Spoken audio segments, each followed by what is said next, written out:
안녕하십니까. 신인균의 군사TV 디펜스 브리핑입니다. 자, 오늘도 아주 중요한 군사 무기 관련 소식 알려드릴 텐데요. 이스라엘이 이란의 드론 생산 시설을 타격을 했죠. 그래서 굉장히 큰 피해를 이란이 입었다고 하는데, 이 조사를 이란이 해보니까 역시 심증처럼 이스라엘이 한 것으로 증거가 나왔다. 그래서 이스라엘을 가만두지 않겠다. 이스라엘에게 죽음을 이란은 이 히브리어로, 즉 이스라엘어로 탄도미사일에다 글을 써서 보여준 겁니다. 근데 그 탄도미사일은 핵 탑재 탄도미사일, 핵무기로 이스라엘 쏘겠다, 이런 협박을 했는데 네타냐후 총리가 호락호락한 사람이 아니죠. 자, 어떻게 될지 한번 보겠고, 자, 지금 태국은 친중 정권, 아주 강력한 친중 정권에 들어와 있는데, 잠수함, 우리 한국의 대우조선해양하고 경쟁을 해서 중국이 이겼죠. 그런데 그 장밋빛 약속 다 거짓말이었는데, 그걸 이제 엔진 문제 있다 라고 해서 스탑이 되어 있던 것을 결국 이 친중 정부가 중국제 선박용 엔진을 거기다가 집어넣는 쪽으로 가고 있다고 하는데, 정말 태국 해군 정말 정부 잘못만 와서 완전히 나락으로 떨어지고 있습니다. 어떤 통수를 맡고 있는지 보도록 하겠습니다. 신인균의 군사TV 구독, 알림, 좋아요 눌러주십시오. 5가지 단신을 먼저 보겠습니다. 일본이 아직 국방비가 거의 2배씩 증강이 되니까 전차 새로 만들죠. 10식 전차로. 그래서 74식 전차 퇴역한 거, 이걸 필리핀에다가 무상 공여를 추진하고 있다. 일본이 필리핀에다가 공을 지금 많이 들이고 있습니다. 이 소식에서부터 이탈리아가 유로파이터 타이푼 전투기의 전자전 버전인 ECR, 이거 구매를 추진하고 있다 라는 소식까지 알아보도록 하겠습니다. 첫 번째입니다. 최근 일본이 필리핀을 부쩍 신경 쓰는 것 같습니다. 일본이 퇴역한 74식 전차 상당량을 필리핀에 무상 공여한다는 소식입니다. 상륙 거부나 도서 방위용으로 유용할 것이라고 하는데, 필리핀은 74식 전차 대신 일본이 전량 퇴역 조치를 발표한 90식 전차도 원하고 있는 것으로 전해졌습니다.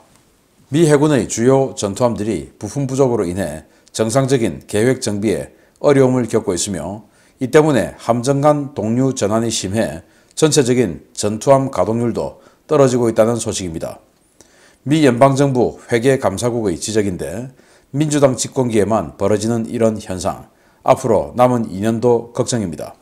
F-35 전투기가 드디어 1000번째 기체 제작에 들어갔다는 소식입니다. 영국 BAE 시스템스가 제작한 후방 동체가 미국 로키드 마틴 공장에 도착해 조립 공정이 시작된 것인데요.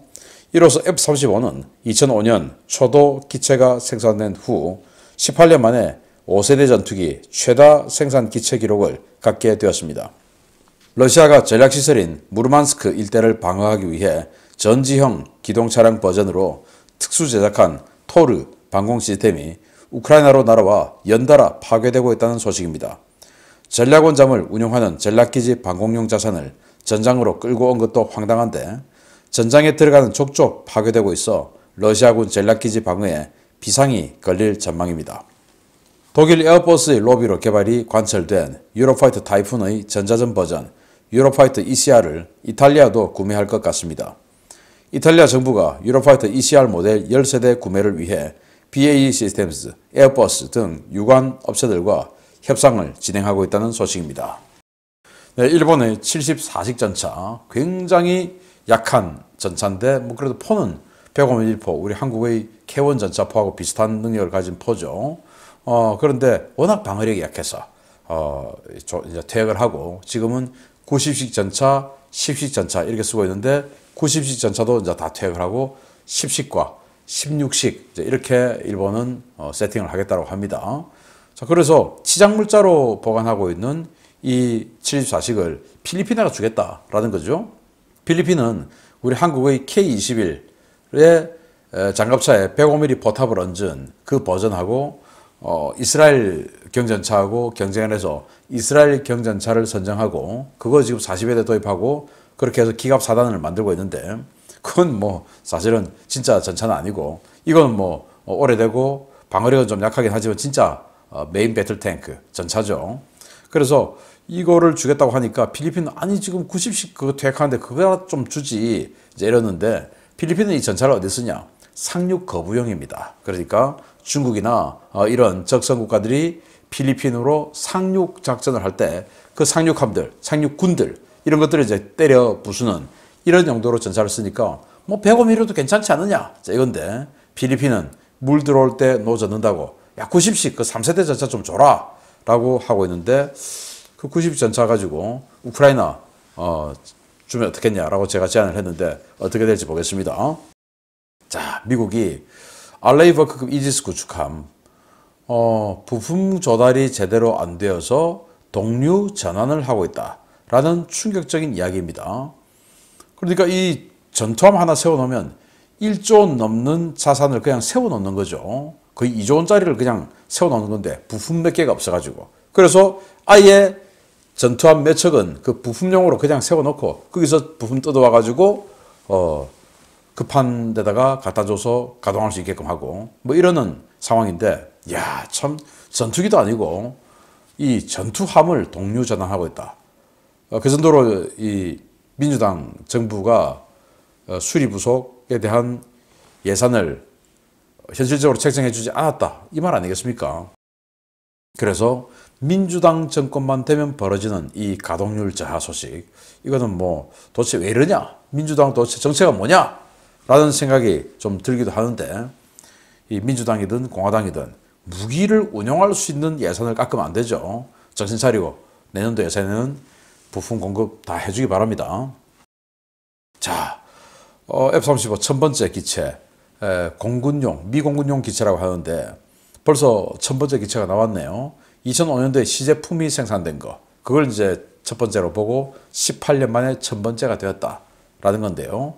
뭐 원래 계획은 4000대 생산하고 막 그런 거였는데 지금 거기까지는 가지 못하지만 어쨌든 이렇게 F-35가 엄청난 성능임에도 불구하고 가격이 뭐 폭발적으로 비싸지 않은 이유가 이렇게 많이 만들기 때문이다 라는 건데 아무튼 뭐 자유진영에 많이 배치가 되어서 이 전체주의, 공산, 사회주의, 독재국가들, 불량국가들을 깨부수는데 억제하는데 큰 힘을 발휘해 주기 바랍니다. 자, 이거 보십시오. 토르입니다. 토르. 전지형, 그러니까 아무리 험악한 지형도 잘 움직일 수 있게끔 만든 거. 우리 한국군의 BV206 있죠. 뭐 그런 스타일로 해서 이 토르 한 15에서 20km 날아가는 그 야전 방공 시스템, 이동식 지대공 미사일 시스템이죠. 그거 무르만스크, 러시아의 북극 함대가 무르만스크죠. 거기 이제 핵 잠수함 전부 다 있고 해서 완전히 전략 함대인데 그 무르만스크를 지키는 토르 방공 시스템을 다 가져와 가지고 우크라이나 전쟁에 투입했는데 이런 식으로 다 깨지고 있는 겁니다. 자, 그러면은 앞으로 전쟁 끝나면 무르만스크든 뭐든 다시 러시아 국방력을 정상화시켜야 되는데 참 이런 식으로 가면 하세월이겠다. 자, 그런데 정말 또 황당한 것이 15에서 20km짜리 아주 정밀 타격 지대공 미사일인데 이렇게 그냥 깨지고 있으면 이게 도대체 성능은 실화냐? 그래서 까보니까 러시아제네 하듯이 성능도 아주 구릴 가능성이 높다라는 거죠. 자, 이탈리아 유로파이터의 공동 개발국입니다. 유로파이터가 독일, 영국, 이탈리아, 스페인 4개국이 공동 개발한 건데 원래 독일에서 이 토네이도 전투기를 퇴역을 하면서 미국의 F-18 바탕의 그라울러 전자전기를 도입해서 핵 투발할 때 스트라이크 패키지의 선두로 맡아서 전자전 제밍을 하고 들어가는 이거 하려고 했는데 이 에어버스가 독일 정치인들을 로비를 해가지고 야 우리가 만들 수 있는데 왜 그래 해서 그라울러 도입 안 하고 유로파이터 ECR 전자전기를 하기로 했지요. 그랬더니 이제 이탈리아도 그 우리도 좀 사자 이렇게 된 거예요. 그런데 이탈리아도 유로파이터 만들죠. 그러니까 이 ECR 즉 전자전 관련한 이 장비만 독일에서 사와가지고 자기네들이 만드는 아마 이런 딜이 될 것 같은데 이탈리아도 가지는 전자전기 그것도 10세대나 우리도 좀 가졌으면 좋겠다 라는 생각이 드네요. 그라울러 미국하고 협상 좀 해보기 바랍니다. 자, 이런 소식 바탕으로 중요 소식 들어갑니다. 첫 번째입니다. 태국 해군 창군 이래 최대의 사기극으로 정치 쟁점화되었던 중국산 잠수함 문제가 결국 친중 정권의 비호 아래 구매 쪽으로 가닥이 잡히고 있습니다. 태국이 이번 주 중국 우한에 실사단을 보내 중국산 잠수함 엔진을 검증한다는 소식입니다. 최근 중국산 중거리 방공 시스템을 공개해 무리를 빚었던 태국 해군이 이번 주 중국 우한에 실사단을 보내 중국이 제안한 잠수함용 동력 시스템을 검증할 예정이라고 태국 국방부를 인용해 태국 매체들이 2월 9일 보도했습니다. 보도에 따르면 태국 해군은 2월 9일과 10일 사이 중국 우한 소재 중선 중공 조선소를 찾아 이곳에서 태국 해군용 S-26T 잠수함 장착을 기다리고 있는 중국산 디젤 엔진 시제품 실물을 확인할 예정입니다. 당초 태국이 계약한 S-26T 잠수함은 동력원으로 성능이 검증된 독일제 MTU-396 엔진을 장착할 예정이었는데요. 태국 국왕의 기행에 격분한 독일 정부가 태국에 대한 무기 수출을 전면 금지하면서 엔진 조달이 불가능한 상황이 되었습니다. 잠수함의 심장인 엔진 조달이 불가능해지자 중선 중공 측은 태국에 자국산 CHD-620 디젤 엔진 장착을 제안했는데요. 태국 정부는 일방적인 엔진 변경은 계약 위반이라며 중국이 독일산 디젤 엔진 장착 문제를 해결하지 못하면 계약을 파기하겠다고 으름장을 놓고 있습니다. 그러나 태국과 중국 양측 모두 유럽연합을 비롯한 유럽 각국의 다양한 제재를 받고 있는 상황에서 독일제 엔진 조달은 불가능했고 중국은 자국산 CHD-620 엔진의 신뢰성이 우수하다며 이 엔진을 장착한 잠수함을 인수하라고 태국에 강력한 압박을 가했는데요. 결국 친중 성향의 프라웃 짜노차 총리는 오는 5월 총선 이전에 인수 결정서에 서명하는 방향으로 의중을 굳힌 것으로 전해졌습니다. 문제는 중국이 제안한 엔진은 이제껏 그 어떤 선박에서도 사용된 적이 없는 시제품인데다가 중국이 최초 MOU 체결 이후 여러 차례 잠수함의 재원과 성능을 제멋대로 바꿔가며 다운그레이드를 하고 있다는 것인데요. 태국 국민과 야당이 강력하게 반발하고 있는 상황에서 과연 짜노차 정권이 중국제 엔진이 장착된 중국제 잠수함 구매를 강행할 수 있을지 지켜봐야겠습니다. 참 이런 사기도 아무리 그래도 이러면 안 되죠. 일단 위안급을 바탕으로 한 잠수함을 하기로 했죠. 3,000톤급으로. 그런데 실제 계약에 들어가서는 2,600톤. 그리고 1조 원의 세척을 주기로 했죠. 그런데 실제 계약에 들어가서는 뭐 척당 한 5천억 원. 그리고 그 1조 원도 중국이 돈을 빌려주고 그걸 25년 거치 무이자 상환하도록 25년 동안 돈 안 갚아도 되고 그동안 이자도 쌓이지 않고 그 25년 이후에 뭐 인플레 이런 거 생각하지 않고 그냥 갚아주면 되는 거 이것도 했죠. 그리고 중국 정부가 평생 보증해 주기로 했어요. 중국 정부가. 그리고 절충교역으로 중국이 또 3조 원어치 태국 물품을 사주기로 했어요. 그러다 보니까 우리 대우가 이길 리가 없죠. 당연히 이거 해야지. 이거 안 하면 바보죠. 그런데 계약 딱 할 때 보니까 절충교역 3조 원 그거 없고 차관 돈 빌려주는 거 없고 뭐 25년 거치 무이자 상환 있을 수 없고 그리고 가격도 올라가고 잠수함은 다운그레이드 되고 절충교역 다 사라지고 뭐 이렇게 된 거예요. 자, 그래서 문제가 많았다. 그런데 태국 국왕의 여러 가지 부적절한 이런 행동 때문에 PC주의인 독일이 니들한테는 무기 못 팔겠다 이렇게 된 겁니다.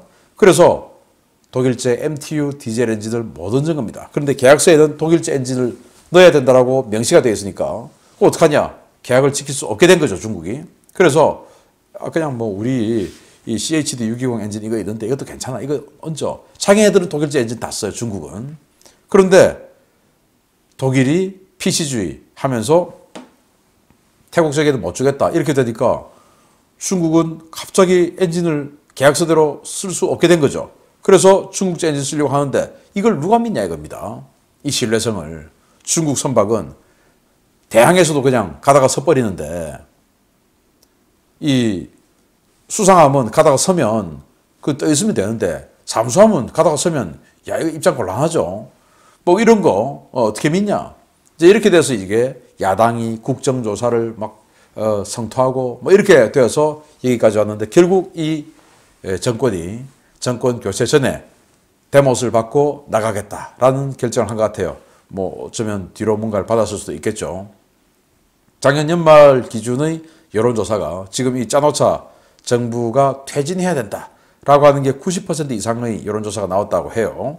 그리고 왕정제도 폐지하자 이런 여론도 있다고 하는데 아무튼 이렇게 정권 교체 전에 대못을 받고 나가려는 이런 움직임. 이거 어디하고 좀 비슷한기도 한데 아무튼 이 태국이 짜노차 정부가 친중 행각을 하느라고 이 자유서방 세계에서 굉장히 애매한 스탠스로 가게 된 이런 것들 태국 국민이 선택한 거니까 반드시 태국 국민이 그 책임을 또 져야 됩니다. 우리 국민도 잘못된 선택하면 안 됩니다.